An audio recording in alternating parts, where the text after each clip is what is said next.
Pretty much all the fans of the Vampire Diaries understand that Bonnie Bennett was done dirty throughout the entire show.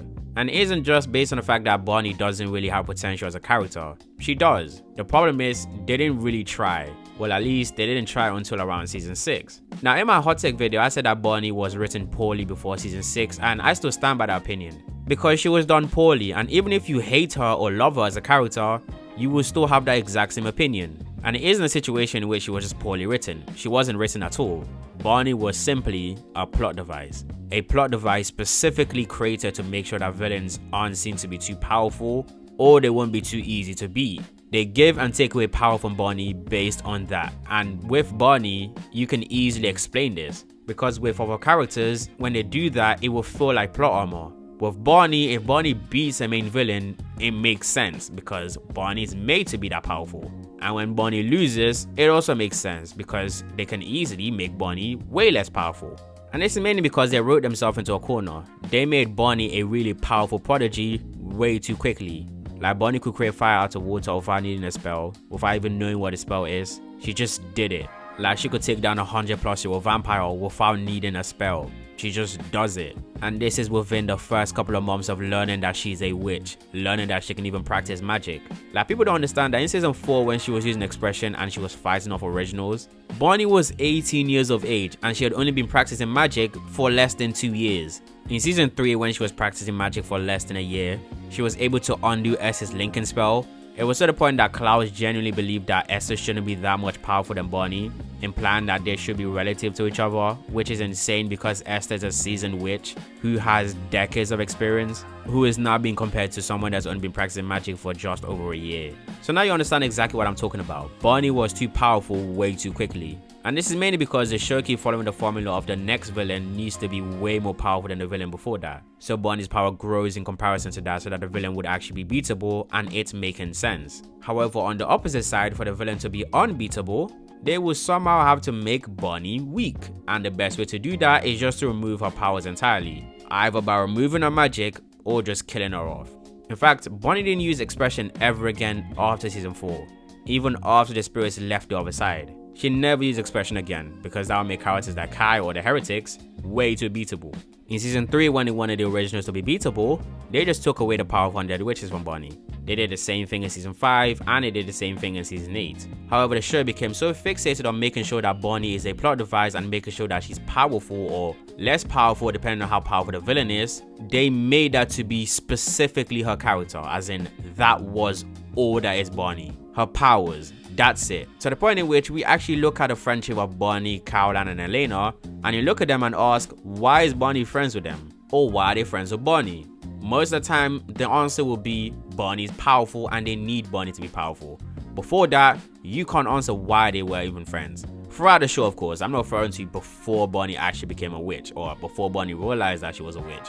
After Bonnie became a witch, you can't actually answer why exactly Bonnie was friends with Elena and Caroline. It was to the point in which they generally didn't know that Bonnie died until they needed Bonnie's powers. Apparently, Jeremy emailing them pretending to be Bonnie is fine, is okay enough even after Bonnie's dad died and she didn't show up to the funeral. Yes, again, like I said in the hot takes video, this is the same guy that raised her from young, even after her mom ran away from them, and she didn't show up and nobody thought, oh, this is a bit of a problem.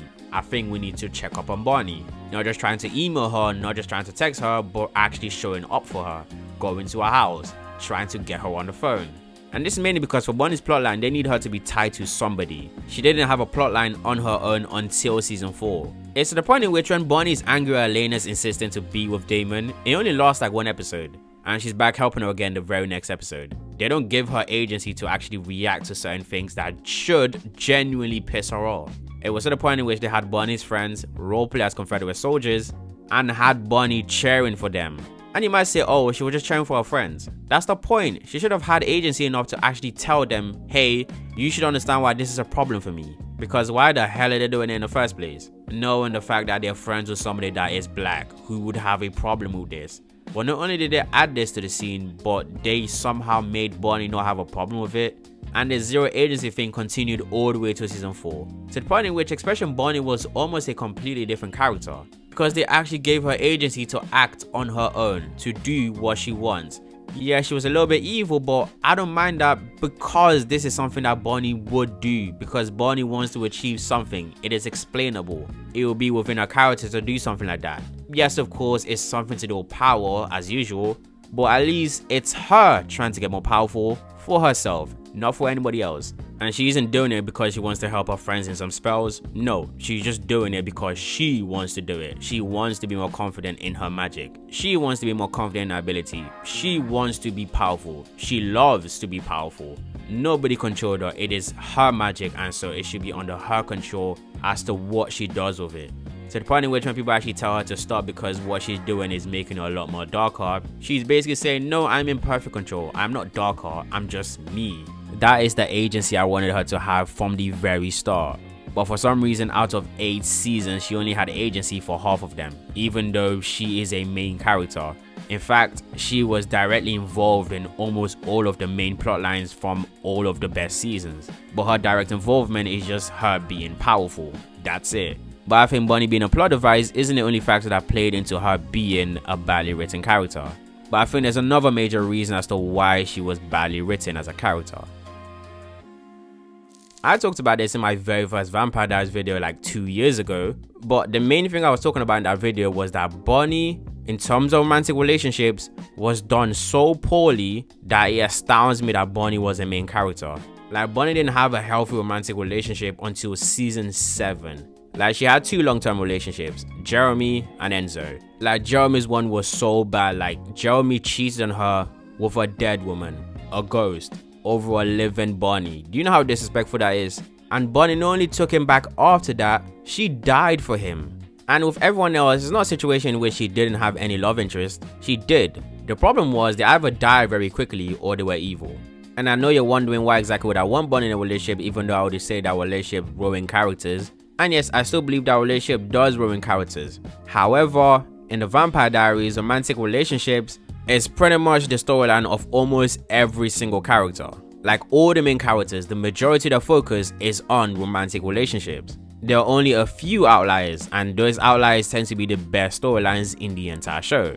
But most of the time, that's the formula. Put them in a relationship and write the storyline around that relationship.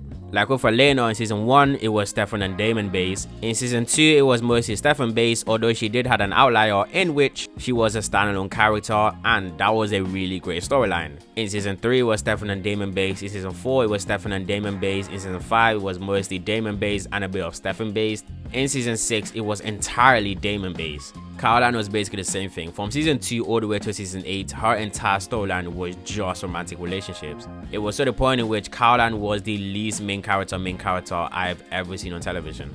Mainly because Caroline and Tyler was almost always completely separate to what's actually happened with regards to the main storyline. With Stefan, it was Elena in season 1 and season 2. In season 3, he was a standalone character in which he was really great in. And then it was back to Elena again in season 4. And then obviously season 5, it was mostly about Elena and slightly a standalone season for him. Season 6 was Caroline, season 7 was Caroline, season 8 was Caroline, with a little bit of individual stuff sprinkled in between the seasons. Literally, only Damon is the exception to this rule. Like, other than Damon, pretty much all of the storylines of the main characters were fueled by romantic relationships. It was to the point in which Bonnie's best ever storyline was with Damon in season 6. Although it wasn't romantic, but it allowed her to function as a character outside of her powers. That's why it was such a standout season, because Bonnie never really did that. Bonnie was mostly described by her powers, and I believe that Bonnie would have never gotten that level of character development and never would have got that level of character writing. Although yes, she was best friends with Elena, but nothing came from that friendship. So really and truly, Damon was the first relationship that she had in which she was allowed to reap benefits from a good character. Before that, they tried to make her reap benefits from Jeremy, but Jeremy is a terrible character, so she couldn't really reap anything from Jeremy. So the storyline was just Bonnie, don't do this or you die. And for some reason, they loved each other. This is why I believe that Bonnie had zero chance of succeeding. Because 1, even from the onset, you can tell that they don't know how to write a black character. 2, they refused to put her in a relationship in which she was valued as a person, not just for her powers. And finally 3, there was no characterization of Bonnie up until season 4 of the Vampire Diaries.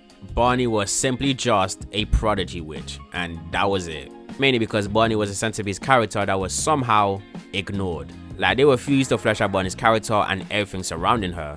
It was to the point that Matt's mom had more screen time than Bonnie's mom. In fact, we didn't even know that Bonnie had a mother until season 3. We didn't even know that she existed. We know everything about everyone else's parents except for Bonnie.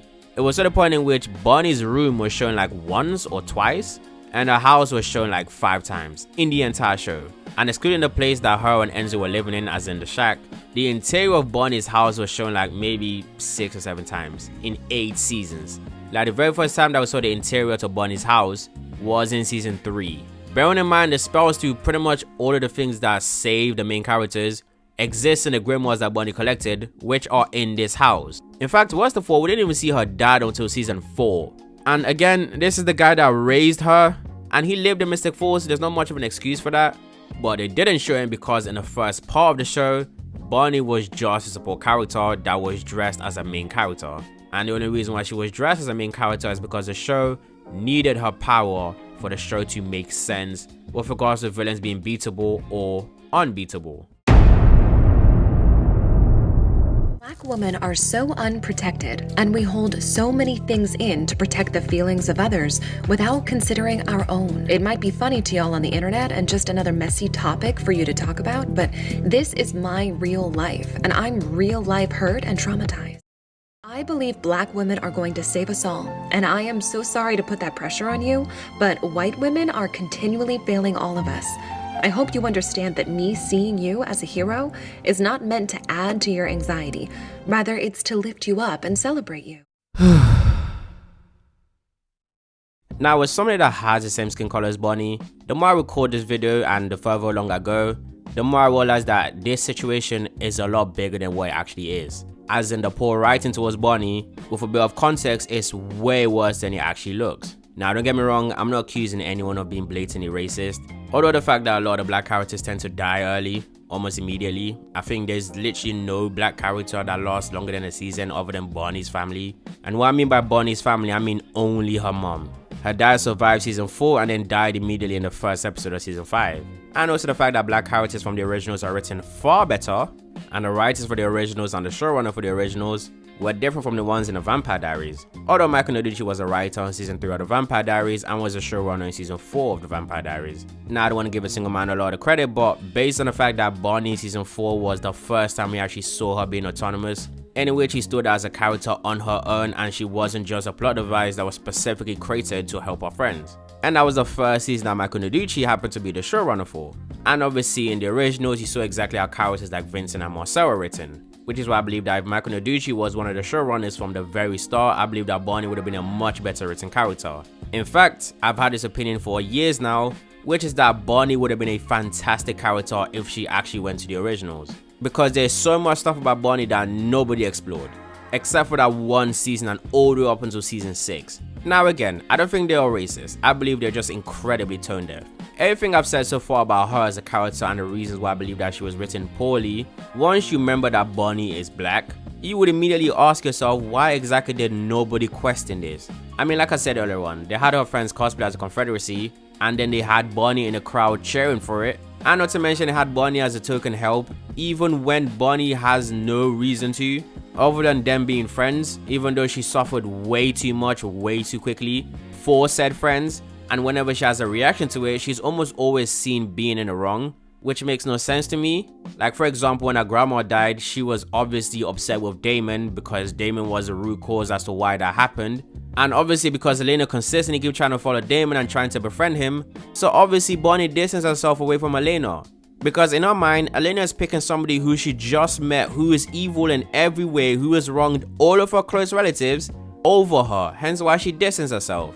And again, another thing, like I said earlier on, Jeremy cheats on her with a ghost, and Bonnie not only took him back, but died resurrecting him. In fact, there's a scene at the end of season 5 in which Damon had to blow up the Mystic Grill, and Elena thought it was a good idea to die alongside Damon. Why did she try to join Damon in blowing himself up? No clue. Knowing full well that Bonnie suffers every single time that anyone tries to pass through her to go to the other side. She's seen it firsthand, and she did it anyways. Because Bonnie's pain and suffering and life in general doesn't matter as long as she's saving her friends. And again, due to the racial undertone, it's crazy. And it isn't just a situation in which they were just tone deaf. It looks like they didn't want Bonnie to succeed. Like there's a tweet from Julie Plec in which she said, why would people want Bonnie to be with Kol knowing that Kol is a mass murderer, forgetting that she wrote the show. The Centerpiece main character is in the middle of a love triangle between two mass murderers. One of them has been confirmed to taking our children. The other one has been confirmed to taking our pregnant lady. The reason why that would make sense for Bonnie is because Bonnie, from the jump, you can tell her as a character is rebellious. They just refuse to explore that aspect of her. They could have just used Kol to do that. Or like I said earlier on, use Klaus instead of having Caroline and Klaus, have Bonnie and Klaus, because that makes a lot more sense. Klaus and Caroline makes no sense for either character. Have Klaus be the reason why Bonnie was pushed into doing expression, not some random character that we don't care about. Have Klaus do that. That's something that Klaus would do. In fact, that's something that Klaus has been doing. Specifically to Bonnie. Klaus was specifically the one that consistently keep reminding Bonnie that, hey, you are actually a lot more powerful than you think you are. But none of this happened because Bonnie isn't saving people when this is happening. Because that's it for a character. If she isn't saving anyone, then she isn't a character. Which, again, is wild.